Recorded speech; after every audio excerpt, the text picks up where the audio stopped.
Good morning students. आप सभी बेटा अच्छे से पढ़ाई कर रहे होंगे। देखो बेटा, क्लास 8 आज हम वीडियो बना रहे हैं 3B। सब्जेक्ट हमारा संस्कृत और हमारा जो पाठ है वो पहला है, फर्स्ट है भी। इससे पहले मैंने आपको पिछले वीडियो में वीडियो 1B और वीडियो 2B में मैंने आपको श्लोक नंबर 1, 2, 3 और 4 ये 4 श्लोकों का हिंदी अर्थ समझाया था आपको बेटा। आज हम इस वीडियो में 5वां जो श्लोक है इसको हम पढ़ाना शुरू करते हैं। तो आपसे पहले इसके उच्चारण पर ध्यान दें। विहाय पौरुषम यो ही दैवम एव अवलंबते प्रसाद सिंहवत तस्य मूर्धनि तिष्ठन्ति वायसः। आप सुने, विहाय पौरुषम यो ही दैवम एव अवलंबते प्रसाद सिंहवत तस्य मूर्धनि तिष्ठन्ति वायसः। देखो बेटा, यो यानी जो व्यक्ति, पौरुषम, पौरुषम कहते हैं मेहनत को, परिश्रम को, पुरुषार्थ को। जो व्यक्ति परिश्रम को विहाय छोड़कर, जो व्यक्ति परिश्रम को या मेहनत को छोड़कर दैवम केवल भाग्य एव पर ही अवलंबते यानी कि निर्भर करता है, केवल भाग्य पर ही भरोसा करता है।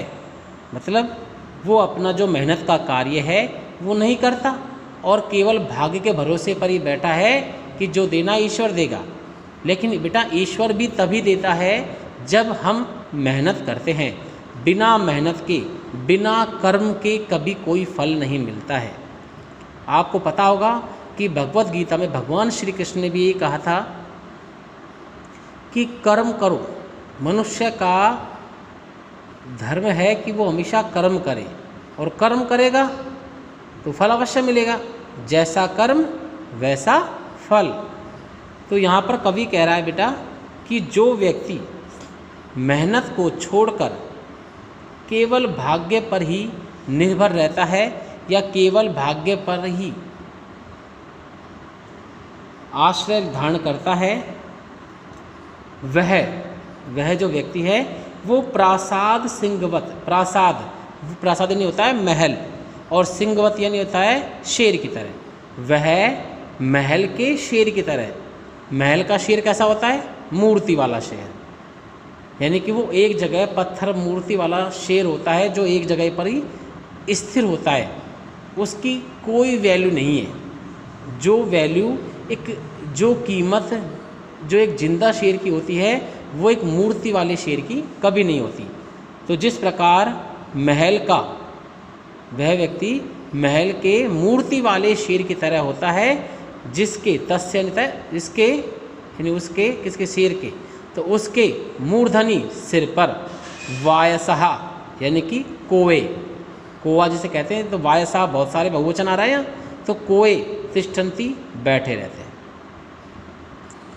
यानी जो व्यक्ति मेहनत को छोड़कर केवल भाग्य के सहारे ही रहता है तो उसके चार ओर कौन होता है?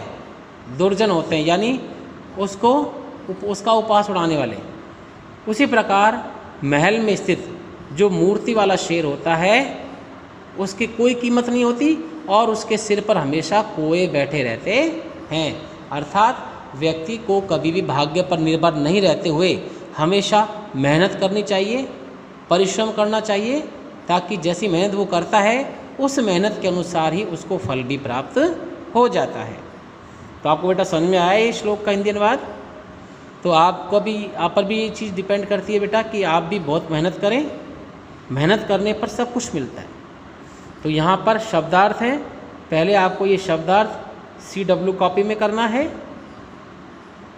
उसके बाद ये हिंदी जो भावार्थ है ये आपको HW कॉपी में करना है। तो ध्यान रहे, पहले श्लोक लिखना है, उसके नीचे हिंदी अनुवाद लिखकर ये पूरा लिखना है और फिर शब्दार्थ को भी और हिंदी अनुवाद दोनों को याद भी करना है। ठीक है बेटा? इसके बाद में हम अगले वीडियो पर चलते, यानी इसी में अगले श्लोक पर ध्यान देते हैं। श्लोक नंबर जो हमारा 6 है उसको देखिए। पुष्प पत्र फल छायाम, पुष्प पत्र फल छाया मूल वलकल दारु भी धन्या महिरुहा येषाम विमुखे यान्ति न अर्थिने। वापस सुने, पुष्प पत्र फल छाया मूल वलकल दारु भी धन्या महिरुहा येषाम विमुख यान्ति न अर्थिने। देखो बेटा, यहाँ पर पेड़ों की उपयोगिता बताई गई है कि इस संसार में पेड़ ऐसा दानी है जिसके पास से कोई भी व्यक्ति खाली हाथ नहीं जाता, क्योंकि पेड़ बेटा क्या क्या देते हैं हमें। पुष्प का अर्थ क्या होता है? फूल। पत्र का अर्थ क्या होता है? पत्ते। फल का अर्थ क्या होता है? फल। छाया का अर्थ छाया। मूल का अर्थ जड़। वलकल का अर्थ क्या होता है बेटा? पेड़ की छाल। और दारू भी का अर्थ होता है लकड़ियाँ। तो पेड़ फूल, पत्ते, फल, छाया, जड़, इसके बाद में पेड़ की छाल और दारू भी का अर्थ लकड़ियों को जो देने वाला कौन? महिरुहा यानी कि पेड़ यानी वृक्ष धन्या धन्य होते हैं। ये शाम जिनसे अर्थी ने मांगने वाला, जिनसे याचना करने वाला, जिनसे दान मांगने वाला कभी भी विमुखम न यान्ति, विमुखम यानी कि मुंह मोड़कर, न यान्ति नहीं जाता है। अर्थात जो भी पेड़ के पास में जो लेने आया है वो पेड़ से प्राप्त करके ही जाता है, कोई भी खाली हाथ वापस नहीं जाता। तो यहाँ पर पेड़ धन्य हैं जो अपने दान से सभी लोगों को संतुष्ट करते हैं। तो यहाँ पर पेड़ों की उपयोगिता के बारे में बताया गया है। वापस सुनो, फूल, पत्ते, फल, छाया, जड़, वलकल यानी होता है पेड़ की छाल, और दारू भी यानी होता है लकड़ियाँ देने वाले महिरुहा वृक्ष या पेड़ धन्या धन्य है। ये शाम जिनसे अर्थी ने मांगने वाले कभी भी विमुख है मुँह मोड़कर न यान्ति नहीं जाते हैं। अर्थात कोई भी जो इनसे मांगने आता है वो इनसे उसकी इच्छित वस्तु प्राप्त करके ही जाता है। इसलिए पेड़ों को महादानी और महापरोपकारी कहा जाता है। समझ आया बेटा आप सभी को? इसके बाद देखो यहाँ शब्दार्थ लिखा हुआ है, ये आपको CW कॉपी में लिखना है, ध्यान रहे। इसके बाद ये हिंदी अनुवाद है, ये आपको HW की कॉपी में लिखना है बेटा। तो वही बात, एक लाइन छोड़ना है, श्लोक लिखना है, फिर उसका ये हिंदी अर्थ लिखना है। तो आपको समझ आ गया कह रहा हूँ मैं बेटा मैं? तो आपको इस बात का अवश्य ध्यान रखना है।